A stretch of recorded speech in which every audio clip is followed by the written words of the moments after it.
오늘 말씀은 골로새서 3장 12절에서 17절입니다. 그러므로 너희는 하나님이 택하사 거룩하고 사랑받는 자처럼 긍휼과 자비와 겸손과 온유와 오래 참음을 못 입고 누가 누구에게 불만이 있거든 서로 용납하여 피차 용서하되 주께서 너희를 용서하신 것 같이 너희도 그리하고 이 모든 것 위에 사랑을 더하라. 이는 온전하게 매는 띠니라. 그리스도의 평강이 너희 마음을 주장하게 하라. 너희는 평강을 위하여 한 몸으로 부르심을 받았나니 너희는 또한 감사하는 자가 되라. 그리스도의 말씀이 너희 속에 풍성히 가하여 모든 지혜로 피차 가르치며 권면하고 시와 찬송과 신령한 노래를 부르며 감사하는 마음으로 하나님을 찬양하고 또 무엇을 하든지 말에나 일에나 다 주 예수의 이름으로 하고 그를 힘입어 하나님 아버지께 감사하라. 아멘. 오늘은 우리 교회에서 1년 중 추수감사주일로 지키는 날입니다. 감사절의 정신은 이미 구약시대부터 있어 왔습니다. 초막절 수장절이 고대 이스라엘의 추수감사절이라고 할 수 있습니다. 출애굽기 23장 16절에 수장절을 지키라. 이는 내가 수고하여 이룬 것을 연말에 밭에서부터 거두어 저장함이니라. 신명기 16장 13절에는 너희 타작마당과 포도주 틀의 소출을 거두어 들인 후에 이래 동안 초막절을 지킬 것이요. 이렇게 한 해에 농사를 지으면 그 열매를 거두게 하신 하나님께 감사의 제사를 드리는 것이 성경의 절기의 하나였습니다. 오늘날 우리 교회들이 지키는 추수감사절의 직접적인 유래는 영국에서 탄압받던 청교도들이 신대륙으로 이주하면서 생긴 것으로 알려져 있습니다. 개신교도이기에 탄압받던 영국 신앙인들 146명이 1620년 메이플라워라는 배를 타고 신앙의 자유를 찾아 신대륙으로 아메리카로 건너갔습니다. 그들은 장장 117일간의 항해 끝에 미국 동부 플리머스 해안에 도착하였으니 그날은 12월 26일 추운 겨울이었습니다. 낯선 신대륙에서 그의 겨울을 나는 동안 식량 부족으로 인한 영양실조, 풍토병과 추위 속에서 무려 44명이 죽었습니다. 약 3분의 1이 죽은 것이죠. 남은 100여 명이 그의 첫 농사를 짓지만 그 또한 실패하고 맙니다. 낙심 가운데서 고향으로 다시 돌아가느냐, 다시 적응해느냐 살아가기 위한 고심을 하며 하나님만을 바라보며 기도하는데 아메리카 인디언들이 따뜻하게 도움을 주었습니다. 추장 다모세트는 그 지역에 적합한 씨앗을 제공하였고 그 지역에 잘 자랄 수 있는 농사의 기술을 전달하였습니다. 덕분에 그들은 그 다음에 추수의 열매를 거두고 감격의 예배를 눈물의 기도와 함께 감사로 드리게 되었는데 그것이 근대 추수감사절의 시작이라고 할 수 있습니다. 그 후에 매사추세츠 주지사인 윌리엄 브래드퍼드가 감사절을 제정했고 1789년 미국의 초대 대통령 조지 워싱턴이 11월 26일을 감사절로 선포를 하였습니다.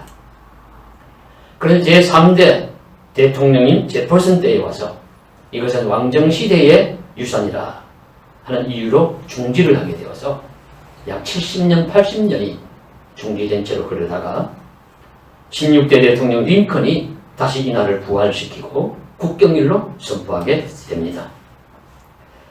링컨은 이렇게 말했습니다. 나는 우리의 경건한 조상 청교도들이 미국 땅에 감사의 씨를 뿌린 신앙의 유산을 우리 후손들이 잘 계승하도록 이날을 국가 축제일로 선포합니다.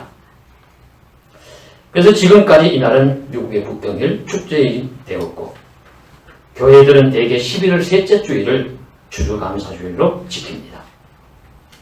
그런데 요즘은 이르러서 한국 교회들은 각자 교회마다 10월에서 11월 중에 한 주일을 추수감사주일로 드리는 경우가 많은데, 나름의 이유는 한 해의 추수를 감사하는 날인데 우리 실정으로는 11월 셋째 주일이 너무 늦다 하는 것이고, 그리고 또 이제는 꼭 농사의 추수만이 아니라 1년 365일을 다 감사함으로 사는 것이 마땅하다는 것입니다.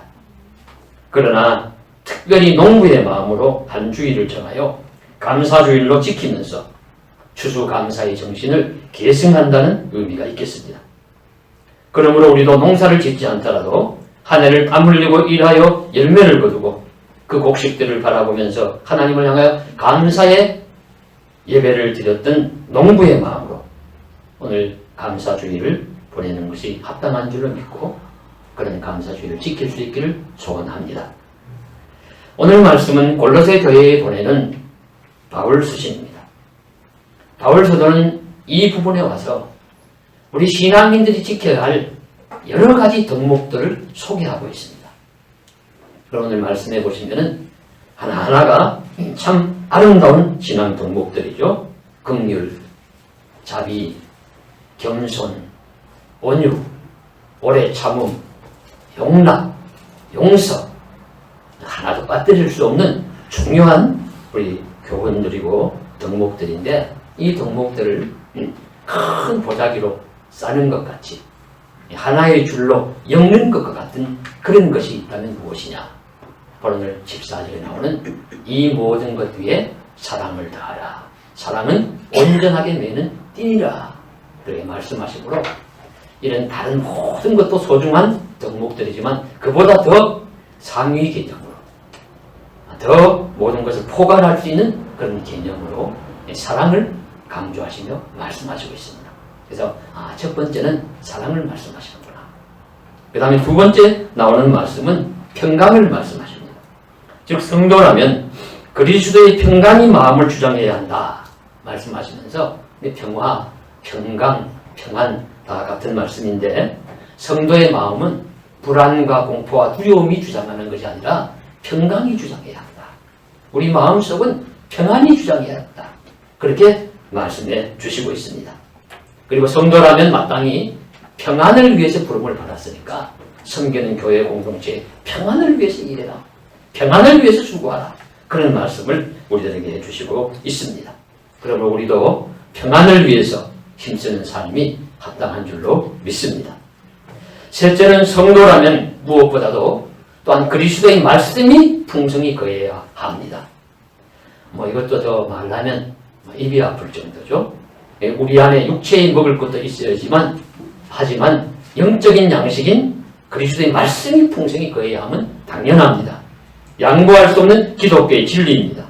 그러므로 우리 안에 그리스도의 말씀이 풍성히 가는 역사가 일어나기를 소원합니다. 말씀이 힘이고 말씀은 생명과도 같습니다. 그리고 마지막으로 감사를 말씀하시는데, 오늘 말씀을 유심히 보시면은 15절에 평강을 말씀하시면서도 감사하는 자가 되라 하시고, 16절에 그리스도의 말씀이 풍성히 거하여 시와 찬명과 신령한 노래들로 우리 찬송하라 하시면서도 감사함으로 찬양하라 하시고, 그리고 마지막 17절에는 모든 것을 무엇을 하든지 예수의 이름으로 하고 말해나 이래나 다 예수님의 이름으로 하고 그를 힘입어 하나님 아버지께 감사하라고 그렇게 말씀하고 있습니다. 그러니 성경 전체에서는 오늘 말씀드린 덕목이 어느 하나도 양보할 수 없이 발 빼줄 수 없이 중요한 말씀인데, 오늘 이 단락에서는 가장 강조하시는 말씀이 감사다 하는 내용입니다.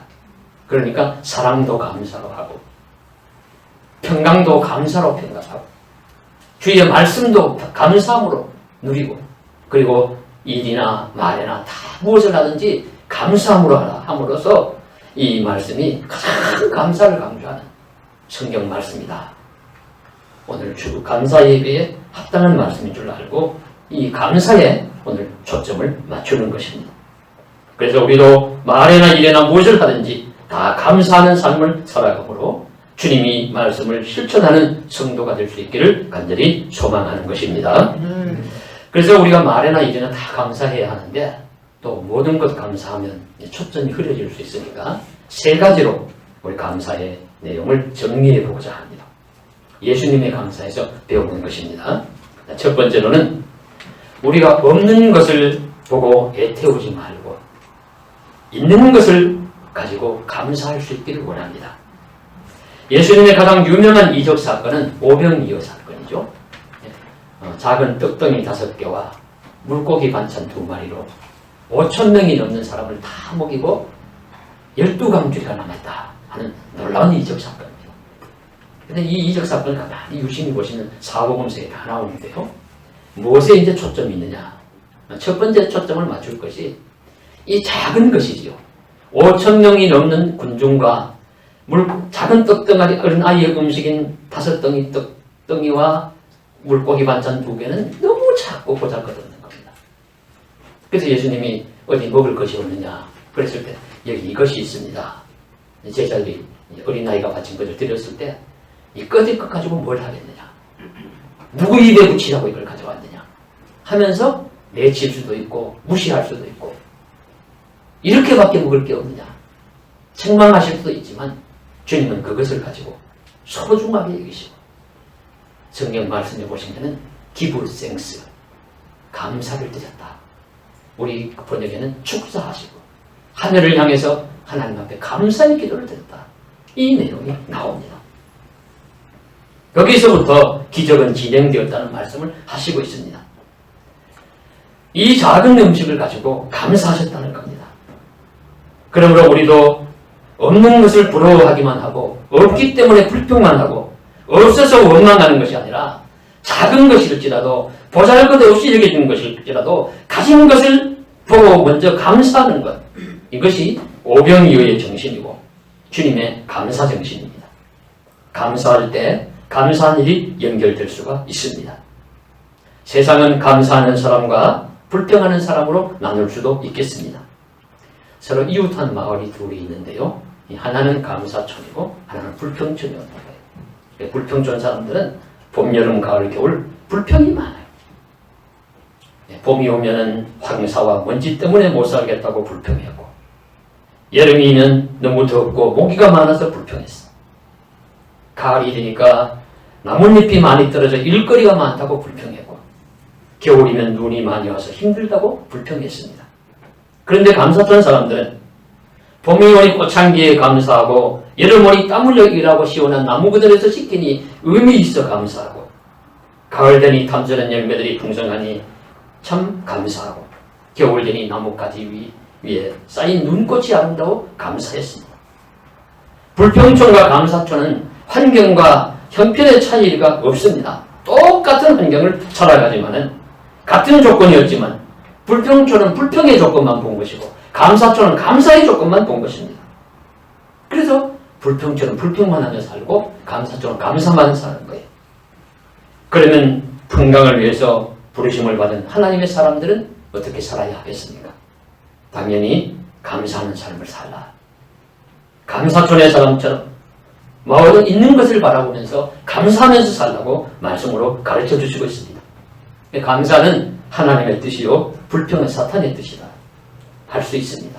사탄은 항상 낙심하고 쉬지 말고 원망하고 범사에 불행하라 속삭입니다. 하나님은 항상 기뻐하고 쉬지 말고 기도하고 범사에 감사하라, 이것이 하나님의 뜻이니라 말씀하십니다. 말씀을 기억하며 없는 것을 보고 불평하거나 불평거리만 바라보고 원망하지 말고 주신 것, 있는 것, 감사의 조건을 바라보며 감사하는 삶을 저와 여러분이 살아갈 수 있기를 간절히 소망합니다. 자, 둘째로 내가 기대하는 것과 다른 결과가 나타나더라도 감사하는 것입니다.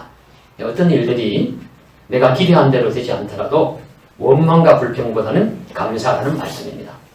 인생의 어려움이 여기 있습니다. 세상 일들이 내가 원하는 대로 되면 얼마나 좋겠습니까? 착착 잘 되면 참 좋겠죠. 그러나 잘 안 되는 경우가 많습니다. 성공을 바랐는데 실패가 오고, 만남을 원했는데 이별 통보가 오고, 합격을 기대했는데 불합격의 쓴땀을 마시기도 하고, 진급을 원했는데 오히려 유급이 되기도 합니다. 그러면 당연히 마음이 상하고 고통스럽고 힘들고 불평하고 원망이 나옵니다. 가족들을 원망하기도 하고, 더 나가면 나라와 시대를 탓하기도 해요. 에이, 내가 나라를 잘못 만나서 이민이나 가야지. 또 어떤 경우에는 그냥 내가 시대를 잘못하고 났어. 세상이 날 몰라주네. 더 나아가면은 좋은 재능을 물려주지 않은 부모 탓을 하기도 하고, 좋은 열매를 거두지 못하게 하신 하나님을 원망하기도 하고. 성경은 이런 자세가 합당하지 않다고 말씀하십니다. 오늘 말씀 명하시기를 무엇을 하든지 감사하라. 말씀에는 내 뜻대로 내 기대대로 되지 않아도 성도는 감사할 수 있어야 한다 가르쳐 주시고 있습니다. 마태복음 11장 20절 이하에 이런 말씀이 나옵니다. 예수께서 가장 많이 권능을 베푸신 고을들이 오히려 예수님의 말씀을 거역하는 거예요. 많이 권능을 베푸셨다는 것은 병자도 가장 많이 고쳐서 낫게 하셨고, 급식 기적, 아까 말씀드린 오병이어 같은 기적도 베세다 들판에서 행하셨고, 그리고 귀신들도 내어쫓아서 온전하게 하시고, 여러 가지 일들을 하셔서 가난하고 약한 자들을 도와주셨어요. 그런 기적을 많이 행하셨는데 오히려 그런 고을들이 예수님의 말씀을 거역하고 더 회개하지도 않고 더 미꾸라지처럼 이리 빠져나가고 저리 도망치고 더 완고하고 그런 모습을 보면서 예수님이 실망을 하셨어요. 내 사역이 실패로 돌아가는가? 분노하셨어요.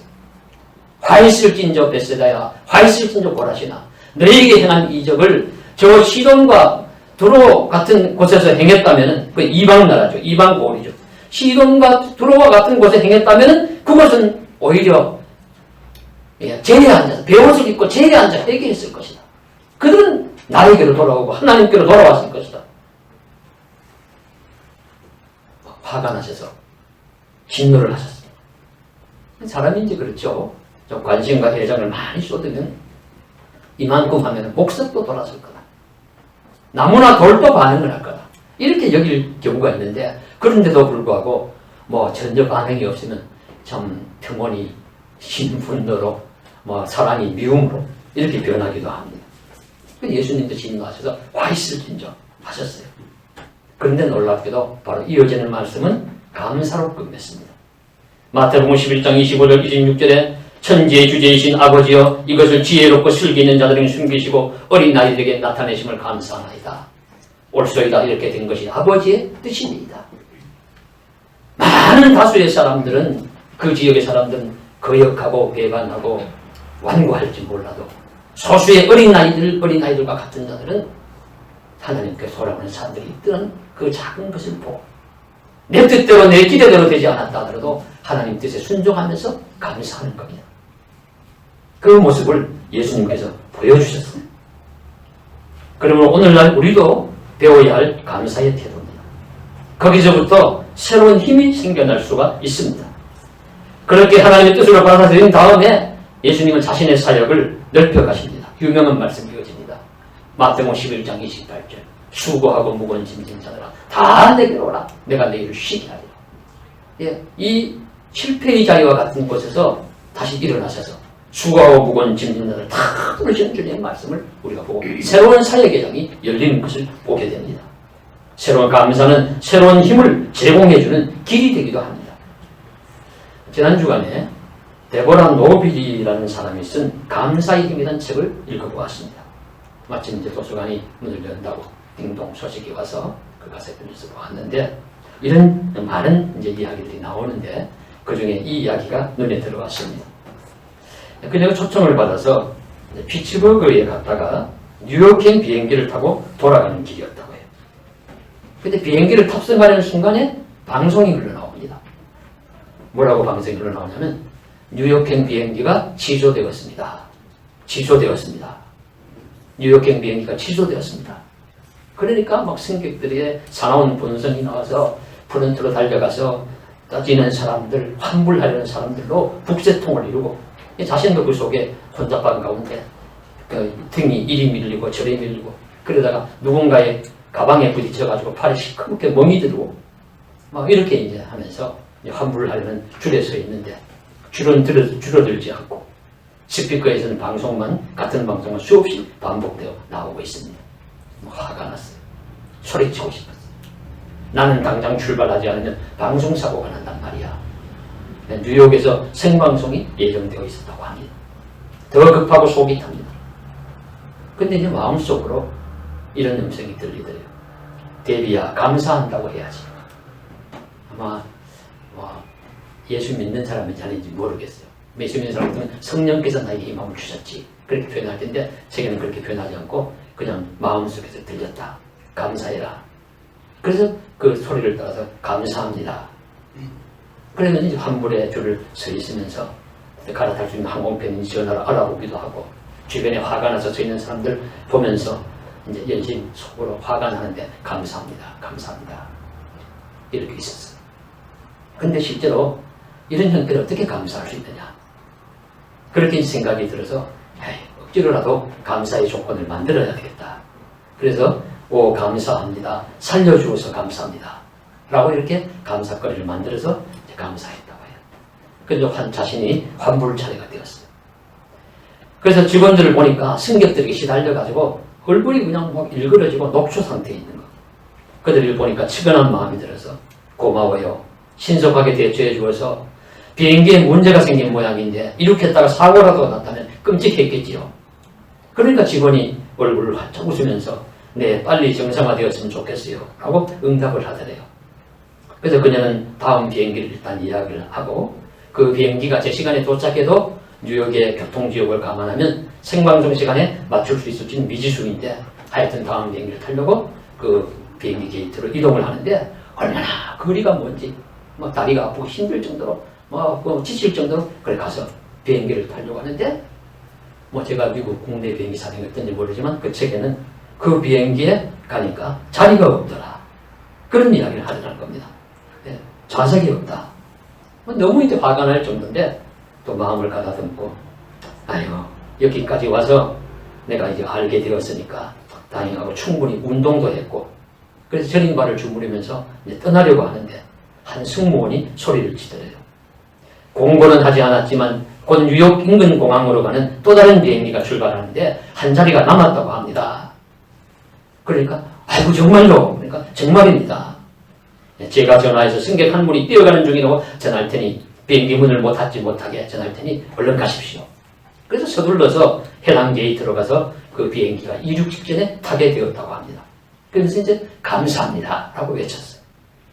근데 그녀의 자리를 보니까 33D번 자리였다는데 그 자리가 비행기 통로 가장 끝자리 화장실 옆자리였습니다. 그래서 아이고 화장실 옆자리네. 그러나 지금 자리 탓할 형편인가.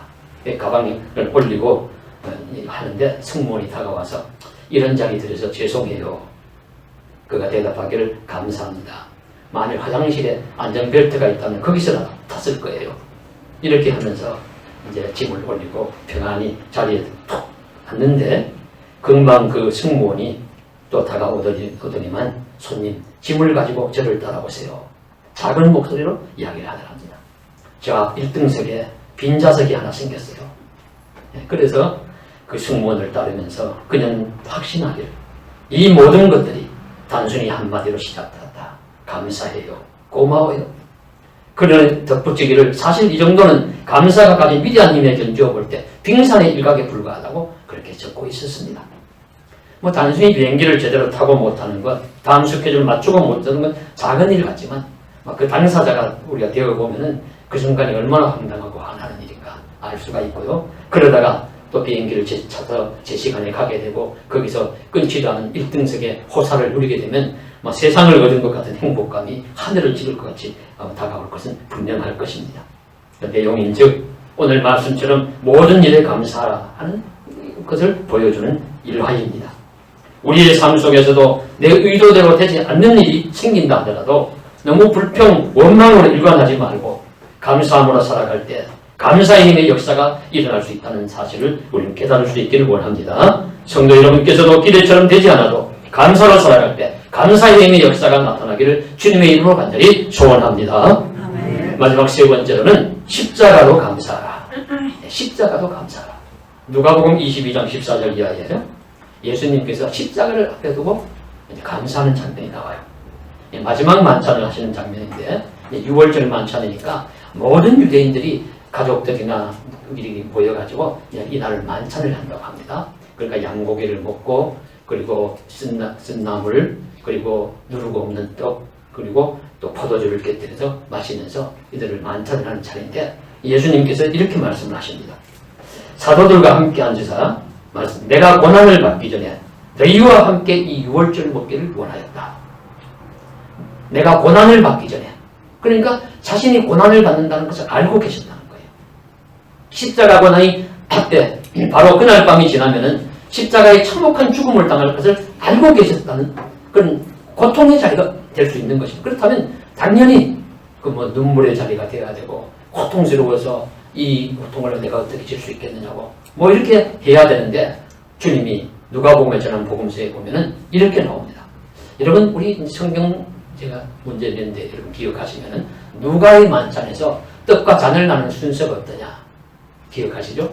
예, 좀 다른 복음서하고 달라요. 다른 복음서는 떡을 나누고 잔을 나누는데 누가복음서는 잔을 나누고 떡을 나누고 잔을 나눠요. 잔떡 잔의 순서는. 근데 첫 번째 잔을 나누고 떡을 나눌 때 그때 말씀마다 나오는 말씀이 어떤 말씀이냐면은 이렇게 나옵니다.